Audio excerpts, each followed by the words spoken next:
За, сайн бацхан сонсогчдоо энэ удаагийн дугаар дээр Микавт 2 энэгшилтэй онлын талаар ярина.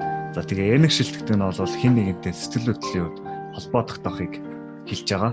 Миний үдгээл одоо энэ thumbnail дээр сонгосноо сармагчны зурагтай айгу холбоотой. Ер нь тэгээ бодоод үзэхээр бид нар ер нь өөрсдөө ч мэдэхгүй энэ сармагчин шиг ингээ ямар нэг зүйлд энэгшээд сэтгэлээрээ холбогдож идэг гэж хэлж болно. Тэгээ хэрвээ энэ онлыг сайн ойлгох юм бол ер нь амар олон зүйлийн учрыг тайлж болдог. Жишээ нь одоо хайртай хүмүүс чинь өвдөлтөө яаж илэрхийлж байгаагаа ойлгож болно. Хүн бас өөрийнхөө аашсан амар сайн ойлгож болно. Тэгээд ер нь л хүмүүс бүгдээрээ яг ингээд хүүхэд наснаасаа авч үлдсэн нэг юм аа л ингээд сэтгэлдээ тэгээд яваад идэг. Тэгээд тэр нь ингээд амьдралд нь олон янзаар илэрхийлэгдэж наалддаг байдлаар гарч ирдэг гэх юм уу. Тэгээд ер нь хүмүүсийн хийдэг бүх юмыг энэгшлэлээр тайлбарлах боломжтой.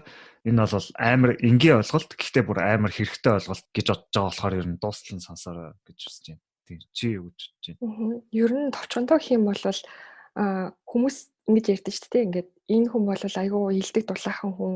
За энэ хүн бол арай хүүтэн үндий хүн. Тэр хүн арай нялуун эсвэл одоо төрөмгий ч гэдэм үү. Хүмүүсийг айгүй хтэж тодорхойлдог тий. Тэгээ яг энэ онолоор ерөнхийдөө яагаад хүмүүс ийм өөрөөр болт юм бэ гэдгийг тайлбарладаг. Тийм тэгээд энэ энэгшил нь бол хүний амьдралын одоо маш олон зүйлд нөлөөлт юм билий. Одоо айдастайгаа яаж нүүр тултын, ганцаардахаараа яадын, хүмүүстэй ер нь ямар хуу харилцаа тогтоодын, хайр дурлалтаа яаж ханддیں۔ Тэгээд одоо асуудлыг яаж даван туулдаг, өөрийнхөө үнэлэмжийг хэрхэн мэдэрдэг, тэгээ ээж аав болохоор хүүхдүүдтэйгээ ямар хуу харилцаа тогтоодог зэрэг одоо айгуу тийм өргөн үрээг хамарт юм билий. Psychology in Seattle гэдэг нэг подкаст эдийн тэрэн дээр одоо 17 цагийн дугаар байсан. Тэгээд тэрнээс ер нь бол айгүй их санаа авсан. Тэгээд энэ энэгшилтийн онолд ерөнхийдөө дөрвөн төрлийн энэгшилтийн хэм маяг байдаг гэж хэлдэг. Нэг нь бол secure гэж байгаа. Айгүй тийм бат бөх эрүүл хүний хэлнэ. Тэгээд нэг нь avoidant буюу зайлсхийх энэгшилтийн хэм маяг. Тэгээд нэг нь preoccupied буюу одоо зовниж төгссөн хэм маяг. Тэгээд disorganized гэдэг дүр байгаа. Disorganized нь айгүй ховор байдаг. Тэгээд бит хоёр тэр avoidant, тэгээд preoccupied хоёрын сонгоод classic жишээнүүд ярьж өгнө. Тэгээд таарч гэсэн одоо амьдралдаа ийм хүмүүс байдгийг анзаарч ирсэн баха. За би avoidant буюу одоо зайлсхийх энэгшилтийн хэм маягийн нэг classic жишээг ярьж өгье. Тэгээд энэ нэг залуугийн тухай л да. За тэгээ энэ залуу бол ерөнхийдөө жохон хөндийдүү гэр бүл төссөн. Тэгээ тийм муу гэр бүлчлээ. Гэхдээ тийм амар халамжтай ч гэр бүл биш. Тэгээ багадаа бол тэр өөрийгөө болгоол явж идэг хүүхдтэйсэн болохоор ээж аав нь нэг тийм анхаарал хандуулдаг байсан. Тэгээ ер нь ээж аавтайгаа цуг тоглоно энэ төр гэсэн юм нэг байхгүй айгу бие даасан. Тэгээ ээж аав нь түүний тэр бие даасан байдлыг амар их саашаадаг гэж л тэ. Тэгээд ер нь л айгу хичээлтэй сайн. Тэгээд бас 10 жилдээ нэг сайн байсан охтоосоо нэлийн хэцүү салсан. Тэгээд тэрнээсээ хойш өөрийгөө ер нь хизээч ингэж өвдөхгүй хүний өмнө ингэж нээхгүй гэж бодсон гэж хэлж болно. Тэгээд их сургуульд байхдаа ер нь олон охинтой болсон ч гэсэн нэг их гүнзгий дотносыг гэж ерөөсө боддгоо. Тэгээ олон хүний зүрхийг шархлуулсан, олон хүнтэй унтаж үзсэн. Гэтэ ингээд хаяа дайрагдах туртай. Тэгээд бас serious гүнзгий үргэлжлээс ер нь л зайлсхийдэг. Тэгээд ер нь энэ залууд ихэнх хүмүүс ихэндээ сонирхолтой санагддаг. Мөртлөө аяанда нэг тийм наалдам хаяа зурлалтантай юм шиг санагдаа явцдаг. Тэгээд дууг нь бол хүнтэй тэгж дотносож дурлж хайрламаар байгаа мөртлөө яг бас хүмүүсээс зайлсхиймээр санагдаад байдаг. Тэгээд найз өхөн нь бас өөрийг нь айгүй хүндий байгаад байдаг нь гомдлоод байдаг. Тэг хитрхийх толгоондоо байдаг, сэтгэлийн хөдөлгөөн, хувь ачаалсан нарциссистик гэж гомдлох үе бол байдаг. Тэгээ энэ залуу маань харин найз өхнөө хитрхийх сэтгэл хөдлөлтөө автсан гэж боддог. Тэг ер нь тэгээ хэсэг хугацаанд цуг байж байгаа л ганц цаг яхахыг мөрөөдөд эхэлждэг. Тийм тэгээд энэ залуу бол айгу олонтоо ганцаартай байсан. Гэхдээ бусад хүмүүс яаж хүрхээ нэг сайн мэдтгүү. Тэгээ хүмүүс энэ залууг их бие даасан, хүмүүсээс нэг их тусламж хүсдэггүй, хүчрэхэг, сэтгэл зүйн баг савлцдаг тийм доктортой өнгөж хардаг. Тэгээ амьдралаас сайн босгочихсон нэг тийм найдаж болохоор хүн гэж харддаг. Өөрийн гэсэн заагийг сайн тогтоодог. Өөрийнхөө сэтгэл хөдлөлийг бусдаж нээж илэрхийлэхийн оронд ер нь л өөрөө дотроо л зохицуулцдаг байсан тийм ийм хүн юм байна л да. Тэгээд яг хоо энэ гаднаасаа ингэж харагдж байгаа ч гэсэн дотроо бол амар их ганцаардлаас бол шаналж идэг. Тэгээ тэрийг өөрөө ч мэдтгүү. Тэгээ өөрийгөө ер нь иймэрдүү хүн гэдгийг анзаарсан ч гэсэн яагаад ийм болсноо ерөөсөө мэдтгүү. Ууг айгуу тийм гайгүй гэр бүл төссөн юм шиг санагдаг гэдэг нэг ийм жишээ болоо. Чи preoccupied-ийнхаа жишээнээс яриач. За тий. нэгэн охин байсан. За тэр бол нэлийн таарамж муутай гэр бүл төссөн. Тэгээд гэр бүл нь бол нэлийн одоо гэр бүлийн хүчирхийлэл гардаг. Аав нь бол нэлийн уудаг. Тэгээд заримдаа шүн дөлөөр орхио явцдаг байсан. Тэгээд яг энэ үед нь тэр бүр багасаа л ээжигээ тайвшруулж аргадаг байсан. Сургуультаа бол нэлийн гайгүй сурагч байсан. Тэгээд багш нар нь бол тэрнийг айгүй тийм бие даасан тийм хариуцлагатай гэж магтдаг байсан юм билээ. Тэгээд ахлах сургуульд орсныхоо дараа ерөөхдөө хүүгүүдийг айгүй их сонирхож эхэлсэн. Тэгээд ихэнх одоо өөрийнх нь сонирхоод байгаа хүүгүүд нь ерөөхдөө дандаа муу залуус байгааддаг байсан. Тэгээд уг нь бол өөрөө айгүй тийм зөв хүний тохирсон хүний болохыг боддог ч гэсэн ихэнхдээ л өөрөө шархлаад үлдчихдэг. Тэгээд насанд хүрснийхаа дараа бол олон удаа хүнтэй үерхсэн. Тэгээд зүгээр нөхөрлөлүүд нь ч гэсэн ерөөхдөө айгүй тийм ойр дотн болж өнгөрдөг байсан. За харин романтик үерхэл нь бол дийлэнхтэй л айгүй тийм муугар төгсдөг байсан юм байна. За тэгээд салалт бүрийнхаа дараа бол айгүй хэцүү байдалд ордог. Тэгээд би одоо хүнд дахиж дуурлж идэг үнэхээр тэнэг амт юм аа гэж хүртэл өөрийгөө боддог. Тэгээд ер нь л бүх хүмүүс тийм хайрлж чаддгүй юм шиг санагддаг гэсэн. Өөрөө л хүнийг айгүй сайн хайрлж халамжилж чаддаг. Тэгээд над чиг ингэж хүнийг хайрлж чаддаг хүн ер нь л бэдгүй юм байна гэж боддог. Тэгээд хайр дурлал ерөнхийдөө итгэл найдвараа алдсан ийм эмэгтэй байгаа. Тэгээ энэ хоёр жишээг маань энэ подкастын эцэст ер нь бол яагаад ийм байгааг ойлгох байхаа гэж бодож байна. Тийм. За тэгээд түүхэн хэсэг рүү оръё. За энэгшлтийн онол маань бол Английн сэтгэл судлаач, psychotherapist John Bowlby гэдэг хүн одоо анх үндэслэж гол санаануудыг гаргасан гэж хэлж болно. Тэгээд энэ хүн маань бол 1907-оос 1990 оны хооронд амьдарсан. Сэтгэл судлаачдын дунд бол хамгийн томчуудын нэг гэж хэлж болно. Тэгээд өөрийнх нь хүүхэд насыг бас харахад ер нь яагаад ийм онолуудаа гаргасан нь бас сонирхолтой. Ер нь бол айгүй дажгүй тийм чинэлэг аль туссан 6 хүүхдийн дөрөвт нь. Тэгээд аав нь бол айгүй их гадаад руу ажиллаар явцдаг байсан. Тэгээ ээж нь аавын дагаа явцдаг. Гэртээ үлдээд найнинуудаараа өсдөг байсан. Тэгээд ууг нэг Мини гэдэг нэртэй найны байсан юм билэ. Даанч тэгээд нэг жил юм уу 2 жил байж байгаа л хаяа явцдаг. Тэнгуут бол энэ бол жоох хүүхдэд амар том алдагдал болж ирдэг шүү дээ, тийм. Айгүй том хүнд цохилт болдог. Тийм. Тэгээд тэр хүүхд чинь ингээд дөнгөж ингээл найнуудаа дасаал итгээл дотносоод ирсэн чинь тэр нь хаяа явцдаг.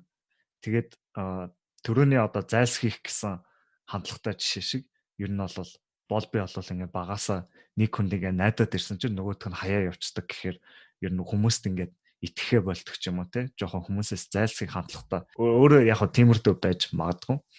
Тэгээд сүүлд яг хөө дотор байртай сургуульд ер нь ээж аав нь явуулсан юм билээ. Тэгээд ер нь бол Англид бол хүүхдүүдэд айгүй хатаа өсгдөг. Хүүхдүүдэд ерөөсөө эрхлүүлэхгүй айгүй тийм сахилга хоттой англи хүүхд өсгөнө гэж яадаг. Тэгээд ер нь л хүүхэд нас нэг иймэрхүү байсан юм лээ. Тэгээд тэгээ 21 наснаас эхлээд ер нь бол хүүхдүүдтэй ажил эхлэхдээ айгүй их анзаарч ирсэн. Тэр үед алдартай нэг Klein гэдэг psychoanalyst байдаг. Klein бол Bolby-гийн багш нь байсан юм лээ. Гэхдээ Bolby бол Klein-тэй жоохон санал зөрдөг байсан. Klein бол айгүй хүүхдэд нь өөрт нь төлөрдөг байсан. Тэр хүүхдийнх нь одоо фантази, дотоод дур хүсэл юу гэдэг тэр нь илүү судалдаг. Тэгээд тэр нь яг объект харилцааны онолтой холбоотой. Тэгэхэд харин Bolby болгүй бид нар энэ хүүхдийг яг эцэг эхтэй нь холбоотой өөрийнх нь харилцаануудыг судлах хэрэгтэй гэж ер нь бол тодтогч эхэлсэн. Ялангуяа тэр харилцааныхын чанарыг судлах хэрэгтэй гэдэг. Тэгэд яг тэр үедээ амар гачин санагддаг байсан баг л та. Яг бил хүүхдээсээ гадуурх факторт анхаарал хандуулж байгаа. Хүүхдийг нь өөрийг нь судлахын оронд илүү гадаад факторт хандаад байна гэдэг. Тэгээд тэр үедээ ер нь бол онол нь хөөрхий зөвшөөрөгдөөгөө. Тэгээд уг нь бол Болби тэр хүүхдийг одоо гэр бүлийн юм уу нийгмийн хүрээнд авч үзмээр байдаг байтал. Тэгээ нэг удаа бүр нэг хүүхдээ ээжтэй нуулзмаар байна гэж хэлсэн чинь Klein бол үгүй тэгж болохгүй гэд тэгээд ээжтийн уулзгыг хориглосон юм лээ. Тэгээд ер нь л Болби бол нэлээ удаан хугацааны турш бол ерөөсө хүлээн зөвшөөрөгдөөгүй psychoanalysis-ийн хүрээнд. За тэгээд дараагаар нь James Roberts гэдэг хүнтэй нийлж агаад ер нь энэ олон нийт угаасаа ойлгохгүй байна.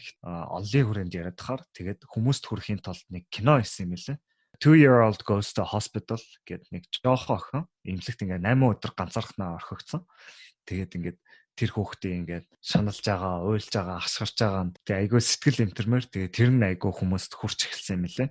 Тэгээд хамгийн олон нийтэд хүрсэн юу нь бол Дэлхийн эрүүл мэндийн байгууллагаас гарсан нэг нийтлэл байт юм лээ. Тэрэн дээр тэр бол айгүй алдартай болсон. Амар олон хэвлэгдсэн. Тэгээ тэрэн дээр бол хит хитийн юм айгүй сайн тодтогсон байдаг. Одоо нэгдүгээрт хүүхэд эцэг эхээ хоорондох тэр нэг тогтоож байгаа бонд холбоо нь амар чухал гэж. Ялангуяа хүүхдийн бүр нялх үед тогтоож байгаа энэ бонд нь амар чухал гэж хэлсэн байдаг. Бас дээр нь ер нь эцэг эх нь бас айгүй тийм хүүхдтэй зөөлөн байх хэрэгтэй. Тэгээ хүүхдийнхаа энэ attachment-ийнх нь хэрэгцээг ойлгох хэрэгтэй. Тэр нь бол хүүхдүүд эрхийн тэнэг болгож өсгөж байгаа хэрэг биш. Харин ч хүүхдтэй сайн хийж харуулсан байдаг. За тэгээ 3 дугаарт бол хүүхдээ шийтгэх нь тийм ч амар хэрэгтэй зүйл биш.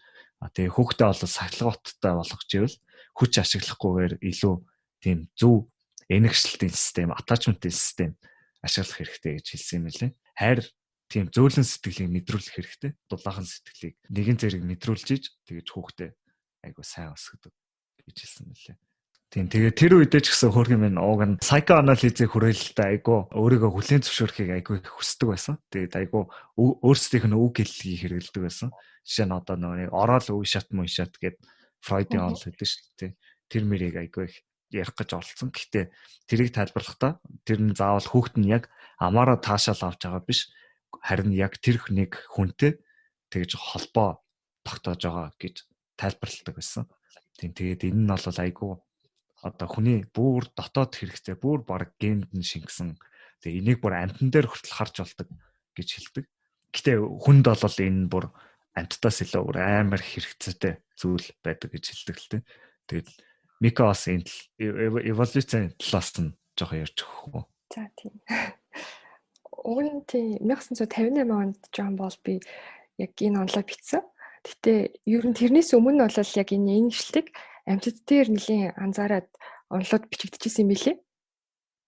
Тийм жишээ нь бол 1938 онд Австрийн амьтан судлаач Конрад Лоренц гэдэг хүн галуун дээр яг анзаарч ирсэн. Тэр одоо дөнгөж төрсэн галууны зулцоонуудыг өөрөө авч тижээгээд тэгэхээр дэгдээхийн нүдэн том болоод ерөнхийдөө Лоренцийг яг өөрийнхөө ээжийг гэж боддог, хаан явнууд дагаж явдаг тийм болсон байгаа. Тэгээд 50-аад оны үед бас нэг Харлоуийн туршилт гэж хийгдсэн.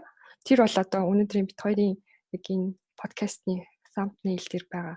Нял хатын сармагчингийн зулцуудыг ээжээс нь тусгаарлаад тэгээд ингээд нэг өрөөнд хийгээд ажигладаг тийм туршилт байгаа.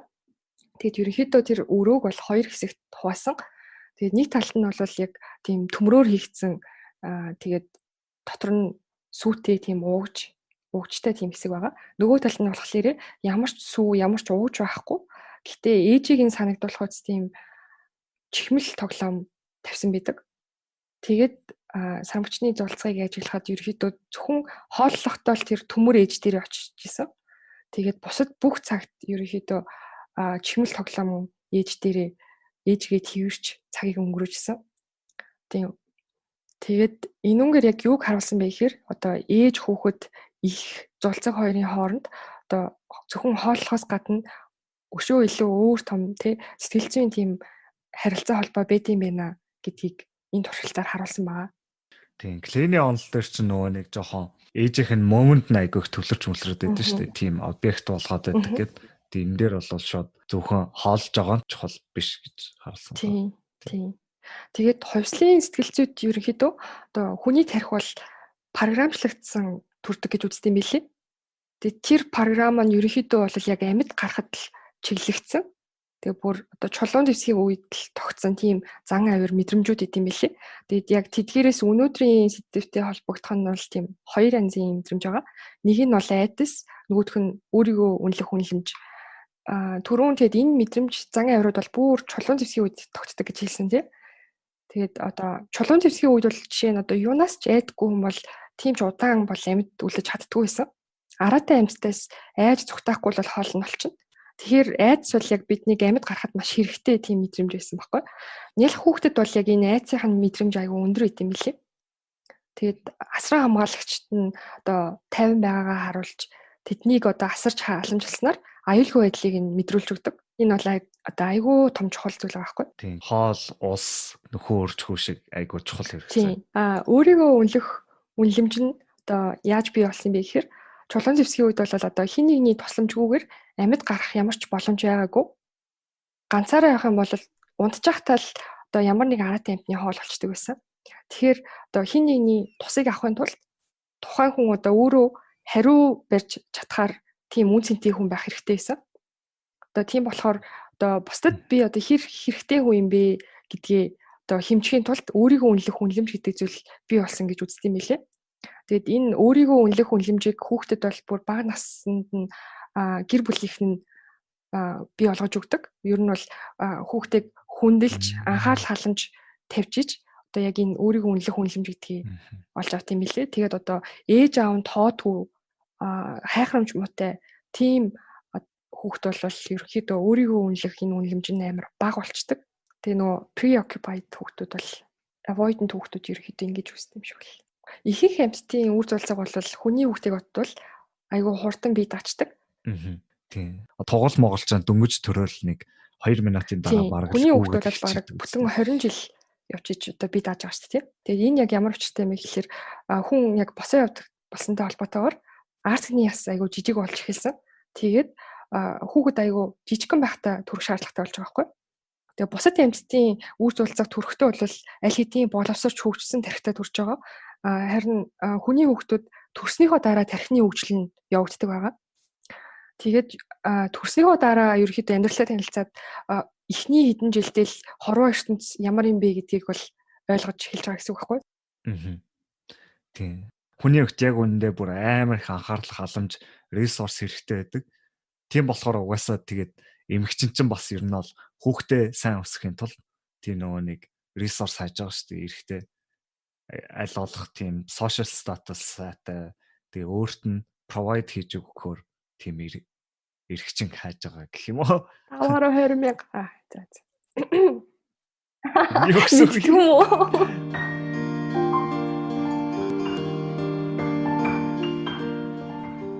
Тэгээд нялхуугт бол амар их юунд байдаг. Хүнтэй тэгж холбоодох хэрэгцээ байдаг. Эхний 18 сар ер нь 5 үе шаттай явдаг гэж үздэг юм лээ. За тэгээд 0-3 сартад хүүхдэд бол ээнэгшилт бэдгүй юм билээ. Ээж аавгаа гэж бол таньдаг. Тэгтээ одоо гадны хүн өвөө эмээ ээж аавдаа бол яг адилхан хариул үзүүлдэг. Одоо хин нэгнийг илүү онцолж илүү сайн ханддаг. За тэгээд яг 3-7 сартаагаас эхлээд голлох тийм асран хамгаалагчаа таньж эхэлдэг. Тэгээд сэтгэл зүйн холбоос нь яг энэ үеэс эхэлж үүсдэг юм билээ. Тэгээд голлон асарч хамгаалж байгаа хүн бол одоо ээж нээж болон аав нээж болон ер нь бол хамгийн их цагийг хамт өнгөрөөж байгаа, хамгийн их анхаарал халамж тавьж байгаа хүн нь бол яг энэ голлох асран хамгаалагч нь болт юм билээ. Тэгээд яг энэ хүндээ хүүхэд бол илүү сайн байдаг. Уйлах үед нь одоо яг энэ голлох асран хамгаалагч нь харагдахад хурдан тайвширдаг. Тийм. Дараагийн үе шат нь 4 дахь үе шат нь бол яг 7-оос 10 сартаа явж байгаа. За тэгээд энэ үедээ бол ээжтэй илүү сайн ханддаг юм билээ. Голлох асран хамгаалагч нь ихэнхдээ ээж нь байдаг учраас ээжтэй илүү сайн ханддаг. Тэгээд аав нар энэ үед жоохон хүүхд маань намайг тоохгүй байна гэж бодох хандлага гардаг гэсэн. Тэгээд энэ үед бол ерөөсөө санаа зовох хэрэггүй. Ягаад гэвэл хүүхэд яг нэг хүнтэй л ингэж холбоо үүсгэх чадвартай байт юм билээ. Тийм. За тэгээд хамгийн сүүлийн үе шат нь 10-18 сартад болохоор одоо ээж аваасаа гадна эмээ өвөө ах дүү нартай илүү тийм холбоо тогтоож эхэлт юм лээ. Хидэдтэй холбоог зэрэг тогтоох боломжтой болдог. За тийм. Тэгээд 12-аас 18 сартай хүүхдүүдийг туршилт хийсэн байт юм лээ. Одоо энэгшлтийг нь хэмээн толдорхойлохын тулд за энэ нь Мэри Эйнсворт гэдэг одоо Болбигийн судалгааны багт байсан. Тийм бас psychoanalyst. Тэгээд тэрний одоо Мэри Эйнсвортын Strange Situation буюу одоо үл мэдэх нөхцөл байдал гэдэг нэртэй одоо туршилт байдаг. Тэгээ энэ дээр бол 12-аас 18 сартай хүүхдүүдийг энэгшилт ээжтэйгээ тогтоож байгаа тэр сэтгэл зүйн холбоог нь судалсан байдаг. Тэгээ тэрийгээ судлахдаа бол хэр ойр дотно байна те. Тэгээд хэр их бие биедээ хүрж гин, эсвэл зайс хийж гин үү. Тэгээд хэр их эсэргүүцэж гин гэдгийг ер нь бол яг хэмжсэн байт юм лээ. Тэгээд ер нь зүй тогтолгоог анзаараад хүүхдүүдийг ер нь 3 баасан байт юм лээ. Тийм тэр нь одоо бидний мэдэх secure avoidant, preoccupied гэдэг гурван төрөл байгаа. За тэгээ энэ туршил маань яаж явагдсан бэ гэхээр эхлээд нэг өрөөнд болол ээж хүүхэд хоёр орж ирдэг.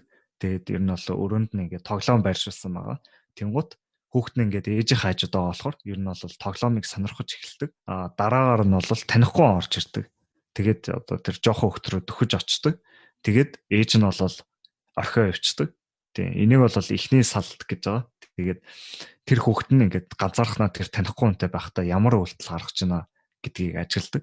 Эрүүл хүүхэд бол тэгээд танихгүй мэдээж танихгүй байгаа болохоор айгуу тийм тавгуутдаг. Тийм тэгээд дараагаар нь ээж нь эргэж ирээд одоо ингээд хүүхдээ харагдаад миний хүүхд уучлаарай гэж гэдэг юм уу тийм ингээд таатгаруулахад бас хүүхдүүд бас янз янзаар реакц өгдөм билээ. За тэгээд энийг ахиж ер нь бол нэг удаа давтаж хийдэм билээ. Ээж нь буцаж гараад тэгээд жоохон хүүхэд нь тэр танихгүй хүнтэй байж байгаа. Тэгээд ээж нь буцаж ирээд тэгээд танихгүй хүн гараад явдаг. Тийм тэгээд ер нь бол дөрвөн зүйлийг хэмжсэн гэдэг юм лээ. Нэгдүгээрт бол хүүхэд нь хэр их тоглоомор тоглож чинь тий хэр их сониучилж сонирхолж эксплор хийж яах гэж үздэг. Тэрийг нь хэмждэг. Тэгээ эцэг ихтэйгээ цог байхдаа ер нь бол тоглоомыг хэр их сонирхож чинь хэр их сониучилж чинь гэдгийг нь үздэг. За тэгээ хоёрдугаарт ээж нь ингээ гараа явахаар хүүхэд ямар реакц өгч чинь гэдгийг хардаг. Одоо зарим хүүхдүүд ингээ амар их уйлж мэлдэг ч юм уу тий эсвэл ингээд тавгуурхдаг зарим хүмүүсд бол ерөөсөө тоохгүй. Тэгээд танихгүй хүнтэй үлдэхэд бас ер нь нялх хүүхд яаж юм тий бүр амар тавгуудж гин үү эсвэл бас тоохгүй байна уу. Тэгээд ээж нь буцаж орж ирэхээр бас ямар реакц гаргаж байна тий тоохгүй байна уу эсвэл ээж нь орж ирээд ээж ороод ирчлээ гэж тайтгарч гин үү эсвэл ээжтэй амар уурлаж цохиж аваад амар ааштай байна уу гэдгийг нь хардаг. Тий. Тэгээд ер нь бол гурван төрөл болж хуваасан байдаг. Ер нь бол дийлэнх нь бол secure хүүхэд гэж байгаа. Тэр нь айгу бат бөх энэгшилтэй хүүхэд. Тэр нь бол нийт хүүхдийн 70% гэж байгаа. Тэгээд ийм хүүхдүүд яадаг вэ гэхээр ээжигээ гараа явчихаар амар их тавгуурхаж зовирлдаг. Тэгээд ер нь бол танихгүй хүнээс жоохон айгаад хол авахыг хичээдэг. Тэгээд ээж нь буцаж ирэнгүүт амар баяртай болж идэг. Тэгээд баяртай болоод тайтгараад тэгээд тайтгарсныхаа дараа буцаад тоглоомоор тоглож эхэлдэг юм байна. За энэ нь бол айгүй эрүүл хүүхдүүд гэж байгаа. Нийт хүүхдийн 70%. За тэгээ үлдсэн 30%-ыг нь insecure буюу тэлгүй хүүхдүүд. Тэгээд энэ 30%-ийнх нь тал нь preoccupied, тал нь avoidant гэж хувааж байгаа. За preoccupied гэдэг нь өрөөгөө нэг тийм тэгж сонирхож үздэг, тоглоомоор нэг тэгж сонирхож сониучлаагүй хүүхдүүд. Тэгээд ээж нь гарангуут бүр амар их зовирлцдаг, амар их тавгуурхдаг. Тэгээ бүр ингээд ээж нь буцаж орж ирсэн ч гэсэн ингээд уйлаал байгаад байдаг. Тэгээ бүр ээжтэй амар ууралж цохиж авдаг ч юм уу тий. Бүр амар гомдолт үүссэн байдаг. Тэгээд ээж нь буцаж орж ирсэн ч гэсэн ээжтэйгээ наалдаад ерөөсө буцаж тоглоом руу очтгоо. Тэгээд үлдсэн 15% нь одоо нөгөө ахс нь болол зайлс хийсэн хүүхдүүд гэж байгаа. Avoidant. Тэдэр нь яадаг вэ гэхээр ээжийг нь явсны дараа нэг тийм зовирлсан байж харагддаг. Тэгээд танихгүй байхад хүртэл нэг тийм зураг харагддаг. Тэгээд ер нь тоглоомоор л тоглоо сууж идэг. Тэгээд ингээд ээж нь буцаж орж ирсэн ч гэсэн ингээд нэг нийлэх сонирхол байдгүй, эсвэл нэг их тийм ойртдаггүй, эсвэл eye contact нэг их хийдэггүй. Тэгээд яг хоо ингэж 3 хуваасан байт юм лээ. Гэхдээ яг хоо сүлд судалгаагаар бол disorganized гэдэг 4 дахь категори гаргаж ирсэн. Тим хүмүүсийн реакц нь айгүй тогтворгүй, амар тийм тааварлах боломжгүй тий. Тийм, тааварлах боломжгүй тий. Яг тааварлах боломжгүй. Нэг бол ингээд preoccupied ч юм шиг тийм ингээд амар ууралж уцаарладаг, reactive эсвэл ингээ avoidant ч юм шиг. Тэгэл ер нь нэг уурлал, нэг уйлал, нэг тийм сонин ер нь л тааварлах боломжгүй. Тэгээ аль ч категорид нь ордог болохоор disorganized буюу одоо замбраагүй гэж яасан байгаа.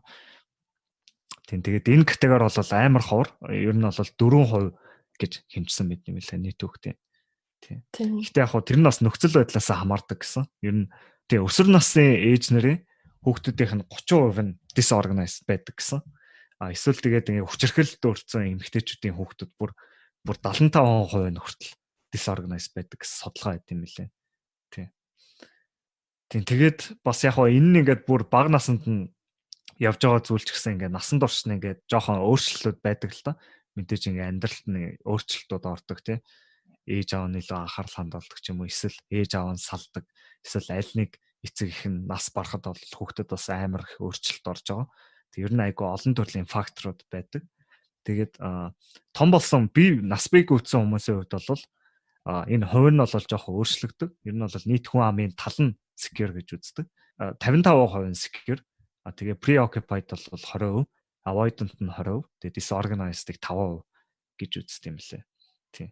Тэгээ энэ нь бол юу гэсэн үг вэ гэхээр зөвхөн хүүхдэн дээр бүр бага насндаа байгаа тэр одоо энэгшилт их юм аяга том болохтой хүртэл ингээд тээж явж идэг гэсэн хандлагатай гэсэн үг. Тэр нь бол одоо attachment-ийнх нь хэв маяг хандлага гэж хэлж болно. Тэгээ яаж тутамдсаж байгаа, эсвэл яаж хүнээс хайр хүсэж байгаа, тий хайрыг асууж байгаа, эсвэл яаж ганцаардлалтаа тулгарч байгаа гэх мэт. Тийм. Тэгээд эдгээр нь ерөнхийдөө тийм яг хатуу категоринод бол биш. Ер нь спектрумаар үзэх хэрэгтэй. Одоо ямар ч хүнийг за чи secure, чи preoccupied гэж хэлж чадахгүй. Одоо хуваар бодвол арай дээр өгөх. Одоо жишээлбэл би одоо ингээ 80% secure, 20% avoidant ч юм уу тий. Ер нь тэгж бодох хэрэгтэй.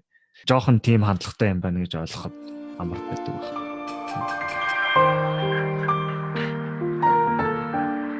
За тэгээд энд за secure гэж байгаа тий. Secure гэдэг нь эцэг их нь амар сайн халамжилж өсгсөн гэсэн үг. Амар сайн анхаарал хандуулж халамжаар дутаагаагүй эцэг эхнэр ер нь бол secure хүүхэд өсгдөг. Тэгээд энэ нь бол хоёр айгуу гол онцлог шин чанар байдаг. Нэгдүгээрт sensitive буюу одоо эмзэг байх хэрэгтэй хүүхэдтэй. Хүүхэдтэй юу болж байгааг амар сайн анзаарах хэрэгтэй. Тэгээд хүүхэд тохиолж байгаа зүйлийг тий ер нь бол айгүй их сонирхож мэдэж авах хэрэгтэй. Тэгээ хоёрдугаарт мэдснийхаа дараа хариу үйлдэл өгдөг байх хэрэгтэй. Тэгээд одоо хүүхэд нь ингээд ойлгох юм уу, тавгуудахыг айгүй сайн шууд анзаардаг. Тэгээд тэрийг сайн тодорхойл сайн мэдэж авдаг. Хүүхэдтэй яг юу тохиолж байгаа. Тэгээ хүүхдээ тайвшруулдаг. Тэгээд ер нь бол тийм эцэг эхнэр бас хүүхдүүдийнхаа нөгөө нэг сэтгэл хөдлөлийг нь өөрт нь ингээд дуурайд айгүй сайн дуурайдаг гэдэг юм лээ.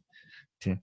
Тэгээ ийм хүүхдүүд бол ер нь л одоо харилцаандаа айгүй тийм эрүүл тэгээд сэтгэл зүйн эмгэг багтай, өөртөө ихтэй, ер нь тийм донтолт ямар нэг зүйлд донтолт бол багтай, тэгээд EQ сайтай, ер нь л амьдралын чадвар сайтай, тэгээд хичээлдээ сайн, ажилдаа сайн, тэгээд сөрөг мэдрэмжүүдтэй айгүй сайн тулгарч чаддаг. Тэг ер нь л бас сайн эцэг их болдог. Тэгээд хүүхдийн хувьд бол амар том ялалт давуу тал болж байгаа гэж хэлж болно. Тийм, secure хүүхдүүд бол бусдад айгүй сайн итгэж чаддаг. Өөрийгөө бас айгүй өндрөөр үнэлдэг. Тэгээд насан туршаа амьдралд нь ямар нэгэн том асуудал тулгарах ч юм уу тий. Хэцүү зүйл тохиолдоход айгүй хурдан эргээд хэвэндээ орч чаддсан билээ. Тийм, тэгээд бие даасан байдал болон одоо ойр дотн байдал хоёрыг хослуулж чаддаг. Бусд нь бол чадахгүй байгаа хгүй тий. Нэг бол хитрхи бие даасан байгадаг, нэг бол хитрхи их наалддаг. Тийм биш үү тий. Тийм, secure хүмүүс бол яг аль алийг нь тохируулж авч чаддаг юм билээ. Тэгээд хүүхэд багтаа бол ер нь харьцангуй бага стресс авч исэн хүмүүс идэм билээ. Тэгээд бас жоохон сонирхолтой талаас нь ярих юм бол яг тархины талаас нь ярил одоо secure хүүхдүүд чинь айгүй бага стресс авсан, айгүй хайр халамж авсан. Тэгээд одоо бидний хамгийн гол анхаарал хандуулаад байгаа зүйл чинь нөгөө айдас гэдэг зүйл байгаа шүү дээ тий.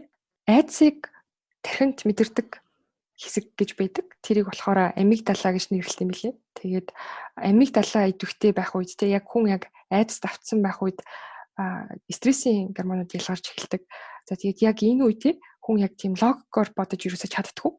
Яг неокортекс гэдэг логикоор боддог тархины хэсэг байдаг. Тэр хэсгийн үйл ажиллагаа шууд блок хийдэг юм билээ. Тэгэхээр яг insecure хүүхдүүд бол яг хичээлдээ сайн байх ч юм уу тиймэрхүү боломж нь аюу багасчтай юм билээ.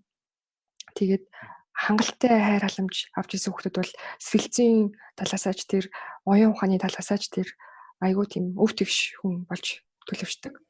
Тийм тэгвэл за insecure хүүхдүүдийг жоохон гүнзгий судалж үзэл та. За нэгдүгürt нь preoccupied гэж байгаа.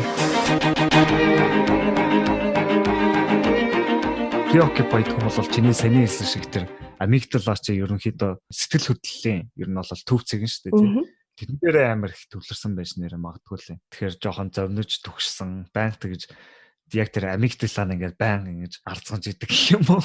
Тийм. Тэгээ түрүүний нөгөө Mary Ainsworth-ийн туршлан дээр яг тийж гарсан шүү дээ. Нөгөө secure хүүхдүүд чинь өрөөгөө аягүй сонирхоо, тоглоод ингээд шин юм таньж мэдээд явж исэн.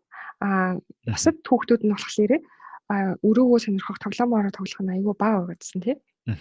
Гол тэмдэг нэр нь бол inconsistent буюу одоо тогтворгүй тийм хувирамтгай маягийн хайр хүрсэн хүмүүс тийм preoccupied болдог гэх юм лээ.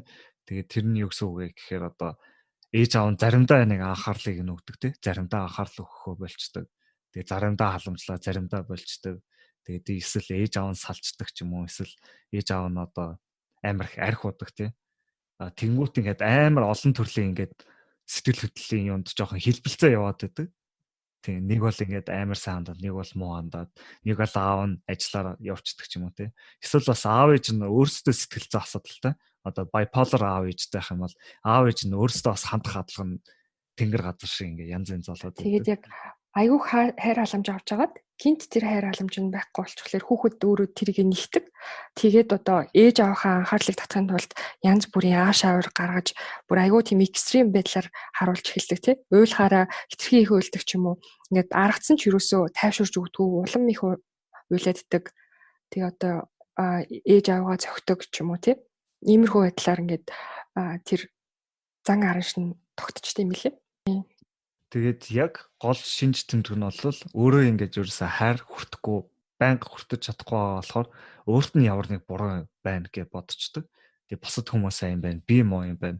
Тэгээд тийм хүмүүс бол хизээч ингээд хангалттай сайн байж чадахгүй юм шиг санагддаг. Ямар нэг хүн бүр экстрем төвшөнд бол өөрийгөө бүр амар их үзий яддаг, баг амиа орлох тухай боддог ч юм уу тий. Тэгээд тийм хүмүүс төрөний одоо чиний хэлсэн жишээ шиг ингээд би бол ингээд амар үнэнч хүн гэхдээ бусад хүмүүс ерөөсөө тийм биш юм шиг байна. Бусад хүмүүс ерөөсөө ямар ч хамаагүй над шиг ингэж их анхаарал хандуулдаггүй юм байна гэж боддог ч юм уу тий. Тэгээд бас ингээд байнга нэг тийм зорнилттой явж байгаа. Бүр ингээд амьдрал нь зүгээр авах хүртэл ингээд мооцол болчих юм шиг санагдаад байдаг. Яг тэгвэл баг багт нь угаасаа тийм жоохон айдас нь тогтцсон. Ингээд зүгээр байж хахад нь ингээд угаасаа ээж нь сайхан хандж байгаад гинт угаасаа муухай хандаад эхэлчихдэг болохоор тийм угаасаа тийм зүйл болно гэдэг баг айдастай явж идэг гэх юм уу. Тэгээд бас тэрнээсээ болоод ингээд хайрын тал дээр жоохон романтик байх гад байдаг зарим хүмүүс. Ийм эмхтэй бол тийм нөхөртөө ингээд шууд хоёул ингээд хурдан цуг амьдрий, хурдан гэрлийн ич гэдэг юм. Тэгээ ирээдүг амар эрт яриад эхэлчихдэг. Яг тэгвэл энэ хүний ингээд шууд цаажилж авах гад жоохон сэтгэл хөдлөлтөй байдаг гэх юм уу. Тэгээ жоохон тийм наал дамтгай нийди тийм болохоор хаяа ингээд хүмүүсийг жоохон айлгаж гад байдаг юм шиг үлээ. Тийм тэгээд бас хаягдхаа сайхан айцтай тий. Тэгээ аюух хартай яваад тийм лээ. Тийм тэгээд заримдаа бол бүр нөгөө өөрөө хаягдхаас айсандаа төрүүлээд одоо хайчдаг ч юм уу. За тийм тэгээд ер нь ийм хүнийг одоо шин чанарууд ямар байдаг вэ? Тийм жоохон наалдамтай, жоохон бусдаас хамааралтай тий. Тэгээд жоохон бусдаас жоохон юм шаардсан, жоохон диггүй, эсвэл ингээд жоохон нэг амар жижиг юм дээр гинт амар ууралдаг, эсвэл амар амархан гомддог. Тэгээд зарим хүмүүс яг гаднаасаа амар тийм nice юм шиг мөртлөө жоохон пассив агрессив байдлаар ууралдаг ч юм уу тий. Яг тэгэл жоохон өөрийгөө сапресс хийсэн. Тэгээд ер нь жоохон хайр, романсын талаар жоохон obsessed болсон ч юм уу. Тэгээд ер нь амьдрал нь жоохон тийм замбраагүй байдаг гэж магадгүй ингээл тийм байнгын нэг тийм хямрал болоо явж идэг. Тэгээд ер нь яг өөрийнхөө тийм эмоцийг нууж нэг их чаддгүй. Тэгээд өөрийгөө сайн тайтгаруулж чаддгүй. Тэгээд жоохон хардчих гад байдаг.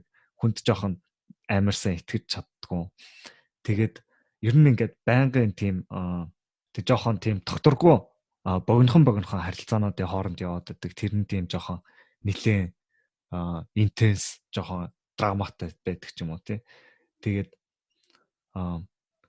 тэгээ бас нөгөө нэг эн чинь жоохон dependent хүн шүү дээ. Жоохон хамааралтай. Тэнгуут нөгөө хүнээ амар чухал гэж мэдрүүлж чаддаг гэх юм уу? Нөгөө хүнээсээ өөрөө хамаарат эхлэхээр. Тэгээд бас байнгын тэгж жоохон нөгөө нэг юу гоё үг хэрэгтэй гэх юм уу? Дулаахан үг. Тэгээд тийм үг ингээ хичнээн хэлсэн ч байсан ерөөсөө хамаагүй байдаг. Тэгээд гэтээ тийм хүмүүс бас зарим нь бас яадаг юм байлаа. Амар тийм хүнийг орхитгтаа сайн болдог ч юм уу. Тийм амар тийм attractive байдаг байж болно. Яг үндэ энэ хүний яг ухт нь юу болж ийнэ гэвэл яг үндэ амар их ганцаарцсан. Тэгээд хаягдхаас эсвэл хүлээн зөвшөөрөхдөггүй хахаас тэгэж айж явж идэг. Лертмагийн нөхөр гинт санаад очлаа. Чи үзсэн үү? Тийм. Тэгэл Лертмагийн нөхөр чинь нэрээ ер нь бодоодсэн чи preoccupied эрэхтэй бас тийм амар хартай байдаг гэж магадгүй те амар тийм. Хүүхд тахтай чи одоо нөгөө ээж аваасаа хайр авахгүй болохоор буцаад ээж аваа уурлал ээж аваа зохиж мөхөд байгаа шүү дээ тий. бас жоохон тийм Тийм. төрөмгийн энэ гэж маа. Амар Тийм төрөмгөө тий. тэгээд нөгөө хайр Тийм. авахгүй байхаараа хайр өгөөгүй хүндээ муу юм хийдэг ч юм уу тий. Чи ер нь амьдралдаа preoccupied хүн мэдэх үү? Манай нэг найз ер нь бол амар classic preoccupied. Тэгээд ер нь бас тийм амар төрөмгийн. Тэгээд ингээд хүнээс анхаарал авахаар амар хөөрхөн баярлдаг цаа. Амар жоох хөвчээ. Даанч ихтэй анхаарал авахгүй болгоот ингээд жоохон юм дээр амар юмыг жоохон өөр дээрээ тусгаж авчих гэдэг. Тийм. Тэгээд хаяа ингээд хитрхи амар өөртөө санаа зовдөг юм шиг ингэж байдаг ч гэдэг юм уу. Тэгээд энд юу хүргэсэн бэ гэхээр зүгээр л ээж аав нь жоохон тийм докторгүй хайр хүргэсэн гэх юм уу. Тэгмээ тэр хүүхд чинь жоохон ер нь бол амар confused толгойн эргэцүү өсөж байгаа шүү дээ. Ээж аавынхаа анхаарлыг олохын тулд би ингэх ёстой мэн тэгэх ёстой мэн гэдэг жоохон дарамттай явчихдаг. За preoccupied бол нэг юмэр дөө. За avoided гингот жоохон модель нь өөр болчихж байгаа. Одоо preoccupied гэхэд тэр хүн бол за надад нэг асуудал байна те. Би ингээд тэр хүний анхаарлыг татахын тулд ингэх ёстой мэн тэгэх ёстой мэн гэж боддог бол ер нь өөрийгөө асуудал гэж боддог бол avoidant хүмүүс бусдыг асуудал гэж бодчихдаг. Одоо нөгөө Болбигийн жишээн дээр шүү дээ те. Найныг ингээд байж байгаа гинт явцдаг ч юм уу те. Ер нь л хүмүүс хаяа явцдаг. Тэнгуут угаасаа хүмүүст ерөөсөө найдаж болохгүй болчдөг. За хүмүүст угаасаа найдаж болохгүй юм байна гингүүд ер нь л бүх юм нь өөр дээр нь төвлөрөөд ирдэг гэх юм уу. Тийм болохоор жоохон avoidant хүмүүс жоохон narcissistic талтай байдаг гэж магадгүй. Гэтэ яг аль нь narcissistic байж болно л доо. Тийм. Тэгээ avoidant хүүхдэд ерөнхийдөө тийм байнгын тийм жоохон хөндөй хэцэгтэй байсан гэж хэлж болно. Тэнгуут өөрөөсөө л юмны учрыг олдог. Тэгээд заримдаа ингээд ээж аав нь ингээд хүүхд нь ингээд хайр аламж гэсэн үг ээж аав нь тэрийг ингээд шүмжилдэг юм уу те. Тэрэнд нь амар гимшүүлдэг. Би даасан хүүхэд байх хэрэгтэй ингээд эрхийн мангар шиг хайр халамж хүсээд байна гэдэг ч юм уу тийм. Тэгээд ээж аав нь уг нь ингээд хайр халамж өгч байгаа юм шигч мөртлөө ингээд бас жоохон хөндөй байх боломжтой. Одоо амар олон хүүхэдтэй айлтвал жишээ нь хүүхэд бол хангалттай хайр анхаарал хүрдэггүй байж магадгүй. Ээж аав нь нас орчдөг ч юм уу тийм зөвлөд бол ер нь бол хүүхэдт нь айгүй бага цаг гардаг. Тэгээд угаасаа санхүүгийн асуудлаа шийдэгээ ээж аав нь амар их ажилтдаг бол бас хүүхдэд нь бага цаг гарна. Тийм тэгээд avoidant хүмүүс болохоор тийм дотн харилцаа үүсгэхээс ерөөхдөө аюу айцтай байдаг.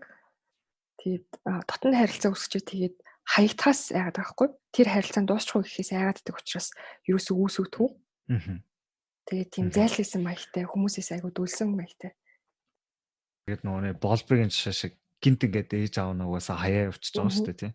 Тэгээ угаасаа тэгж магадгүй гэж боддог болохоор тэрийг зохицуулахын тулд өөрийнхөө тэр attachment энергишлтийн системийг ер нь унтраачдаг гэх юм.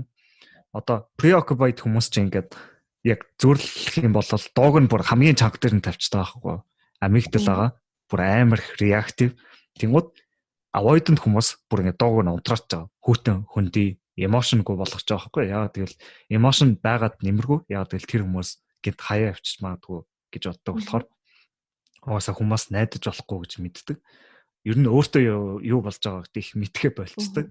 Өөрийнхөө эмоцийг нэх анзаардгүй. Тэг ер нь avoidant хүмүүс юу гэж хэлдэг гэхээр би нэг сайн мэдэхгүй байна. Би ер нь бол дажгүй л байгаа тийм. Тэгээд яг үндэ сэтгэлийнхаа гүнд бол ийм хүмүүс бол эмоцтой байдаг, хэрэгцээ байдаг. Гэтэ зарим ийм хүмүүс бол надад бол нэг бусад хүмүүс хэрэггүй. Би бол ер нь өөрөө хийчин гэж хэлээд байдаг. Ийм хүмүүс бол өөрийнхөө яаж хийж байгаад нээхгүй байхыг хичээдэг.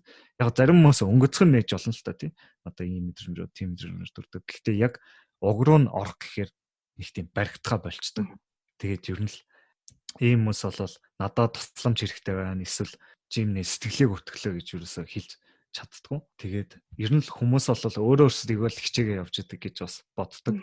Тэгээд ийм хүмүүс ерөөхдөө нөгөө хүмүүстэй дотн харилцаа үүсгэхээс зайлсхийдэг учраас хитрхийх бас карьер хөөх хандлагатай яваад юм лээ. Тийм тэр нь миний бодлоор бас тэр нөгөө юутай холбоотой. Бусад хүмүүс угаасаа найдвар хүн байна гэж бодцохоор угаасаа өөрөө л үлдчихэж байгаа. Тэгээд жоохон нарциссистик талдаа болоод ирэнгүүт тэгэж өөрийнхөө амжилтан дээр суурилж өөрөөрөө бахархдаг ч юм уу тий. Уг нь бол гадаас нь харахад амар тийм лаг хариуцлагатай тий. Амар сайн бүх юмыг зохицуулж байгаа. Айгу хүчрэхэг юм шиг. Тийм бас айгу хүчрэхэг юм шиг. Тэгэхээр нь дотроо бол айгу ганцаарцсан хүн байдаг тий. Дотроо л уг нь хайр сэтгэлийн холбоо амар гүнзгий хэрэгцээнд байдаг. амар ганцаарцсан байдаг. Гэхдээ тэрнтэйгээ тэрийг зохицуулахын тулд зүгээр тэрийг өөрөө мэдхэ болчдөг. Тэгээ миний аль сонстоор амар сонирхолтой юм. Тим хүмүүс заримдаа амар stoic байдаг гэсэн. Эсвэл ингээд жоохон mindfulness ч юм уу бясалгал амар сонирхолтой байдаг. Яа тэгэл бясалгал энэ чинь яг бодоод үзэнгүүт бусад хүмүүсээс ингээ өөрийгөө салгаа авчиж байгаа байхгүй. Тэнгууд яг үндэ тэр нь жоохон тэр нөгөө нэг зайлс хийж байгаа энэгшлтийн хэм маяг гийг илүү тодруулж өгч байгаа. Өөрийнхөө хэрэгцээг яг тийм байдлаар шийдэж байгаа. Тийм. Тэгэд ер нь л нэг жоохон нэг өөрийгөө туцгаарсан маяг шүү дээ. Ер нь жоохон stoic хүн чинь жоохон эмоц жоохон дарчдаг тийм. Эмоцтой хариу үйлдэл үзүүлдэг. Тэгээд ийм хүмүүс романтик харилцаатай болоод нэг хэсэг хугацаа өнгөрсөний дараа дахиад ганц бий болмоор санагддаг тийм. Гэрэлснийхаа дараа бас гинт ганцаараа баймаар санагддаг ч юм уу. Тэгээд ээж аав болохоор бас жоохон яг өөрийнхөө жишээг давтаад хүүхдтэйгээ тийм ягтар ойрхон тэр байж чаддгүй. Тийм. Хайрын тал дээр бол амар тийм готрон хөцөлтэй байдаг баха. Ер нь л тийм айгуу тийм баг хүлээлттэй байх. Романтик юмны тал дээр бол тэгээд бас заримдаа ийм бас амар интеллектуал жоохон толгоонд байдаг гэж магадгүй юм лээ. Disorganized гэдэг дөрөв категори. Тэр нь одоо амар замбраагүй гэсэн үг. Гэхдээ энэ категори нь бол нэг хэрэглэгддэггүй. Гэхдээ зарим хүмүүс бол яхаа аргагүй ийм категорид орд юм шүү.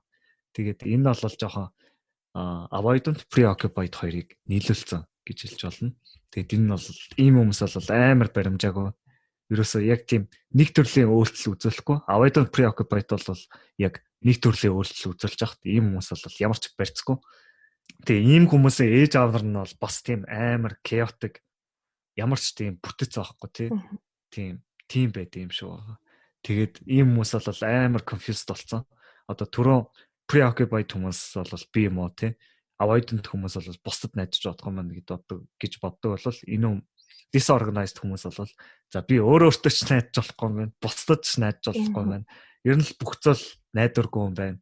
Ер нь л бүх зүйл амар жоохон амар ч юм шиг итгэлж болохооргүй Тэнгуут ямар ч тийм жинхэнэ хөл тоолгооноо олдохгүй тийм сонирн болчихж байгаа. Тэгээ нялх хүүхд төр зарим нэг харагдсан юм нөгөө ийм хүүхдүүд гинт ингээд амар сонин инээж мэнэгээд ер нь нэг тийм амар гачаан амар аз жаргалтай мөртлөө гинт амар сэтгэл дундуур нэг тийм амар гачин л байдаг гэсэн. Нэг бол ингээд шалан дээр татаад унцдаг, амаа дардаг мардаг гэд тэгээд Joker юм шүү баг. Тэг ер нь баг Joker шиг гэж хэлж магадгүй. Тэгэд энэ дээр миний нэг сонирхолтой юу харсан нөгөө Ted Bundy гэдэг нөгөө сериал олорч юм байдэн шүү дээ тий. Тэр бол яг тиймэрдүү байж магадгүй гэдэг юм байлээ. Ер нь сэтгэл зүйн хувьд сэтгэл зүгээс амар салцсан гэх юм уу өөрийгөө тусгаарлцсан. Тэгээд эмоцоо ерөөсөө таньж чаддгүй, мэдж чаддгүй. Ер нь өөрийгөө хин гэдгийг ч мэдгүй. Бусад хүмүүс дээр юу болж байгааг ч анзаардаггүй. Бусдын сэтгэл хөдлөлийг ч хүртэл нэг уншиж мэдгүй. Тий. Гэтэл яг үндэ үндсэн тийм сэтгэлийнхаа гундууг нь бусдтай тэгж хайр сэтгэлийн хувьд холбогдмоор байгаа. Сэтгэл хөдлөлийн хувьд холбогдмоор байдаг. Тий. Гэтэ тэрийг олол ингээд Ted Bundy болол заа жоохон харахгүй байдлаар гаргадаг ч гэдэм юм тий. Жоохон өвшөө авч ингээ аллаг хийж жоохон холбогдож байгаа ч гэдэм юм тий. Тий энэ ангиллыг ер нь хамгийн хэцүү хүндэн л гэдэг юм байлээ. Тэгээд гинт хэрэг хийх магадлал нь аюу өндөр байдаг. Сэтгцийн өвчнөр өвдөх нь бас аюу хэцүү тий. Хамгийн хүнд сэтгцийн өвчнүүдээр өвддөг ангилал нь бол энэ юм байлээ. Нөгөө хоёр нь avoidant preoccupied хоёр бол бас сэтгцийн өвчнөр бас нэлийн өвддөг.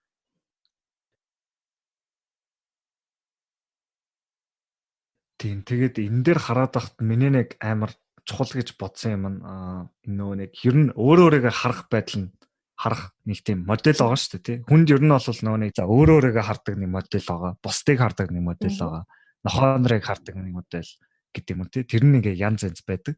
Тэгээд яг идраар холбож ойлгохоор ер нь бол энэ категоринуудыг илүү сайн ойлгож болдог байна. Тийм. Тэгэд энэ дээр нэг сонирхолтой юм дуртмаар санагдаад энэ юу Peter Fonagy гэдэг нэг сэтгэл судлаач mentalization гэдэг ойлголт өгд юм лээ. Тэр нь одоо сэтгэл оюуны чадвар одоо өөрийн болон бусдын сэтгэл зүйг сайн ойлгох гэсэн утгатай юм шиг л дээ. Тэгээд тийм хүүхдүүд яаж бий болдог вэ гэхээр ээж аав нь хүүхдийнхаа сэтгэл хөдлөлийг яг өөдөөс нь дөөрөдөг. Одоо нүүрний хувирал ашигладаг тий. Эсвэл хилээ ашигладаг, дуу хоолой юу гэдэг. Тэгээд тэнгууд хүүхэд нь ингээ өөрийнхөө талаар мэдж сурч авч идэг гэх юм уу. Тэгээд яа гэвэл хүүхэд ч дөнгөж төрөд угаасаа өөрийнхөө оюун санаагч мэдэхгүй байгаа. Тэгэхээр ээж аав нь тэр тал дээр ингэж өөрт нь сургаж идэг, дасгаж идэг гэх юм уу. Тийм тэгээд insecure хүүхдэд болол өөртөө юу болж байгааг мэдэхгүй ч юм уу, буруу сураад ирэхээр өөрийгөө тайлгаруулж чаддаггүй болдог гэв. Тийм болохоор insecure хүүхдэд ийм асуудалтай болдог хаа. Тийм болохоор энэ бол амар чухал. Одоо жишээлбэл хүүхд чинь ингээл орлогоо явмааргүй шүү дээ. Эсвэл ингээд телевиз үзэхээ зогсоомооргүй багт нь. За миний хүүхд үнэхээр орлогоо явмааргүй байгаа юм байна тий.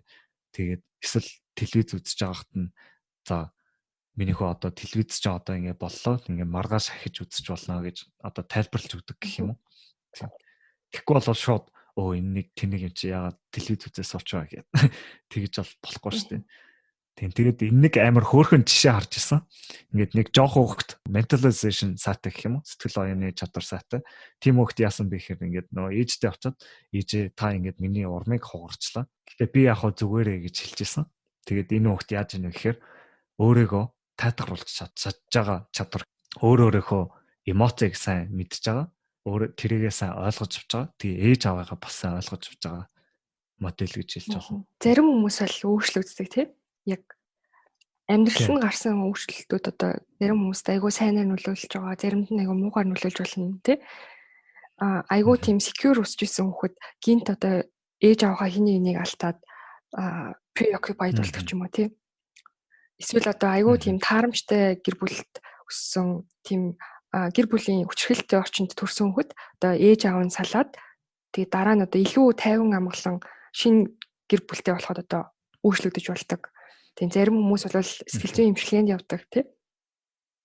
Энэ чинь бас тийм өөрчлөлтүүд бол бас гарч болт юм лээ.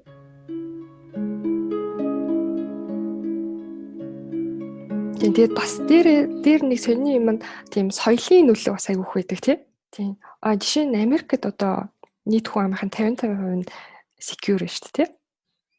Тэгээд avoidant хүмүүс нь 20% байхад Япон, Солонгост жишээ нь тийм avoidant хүүхэд бараг байхгүй.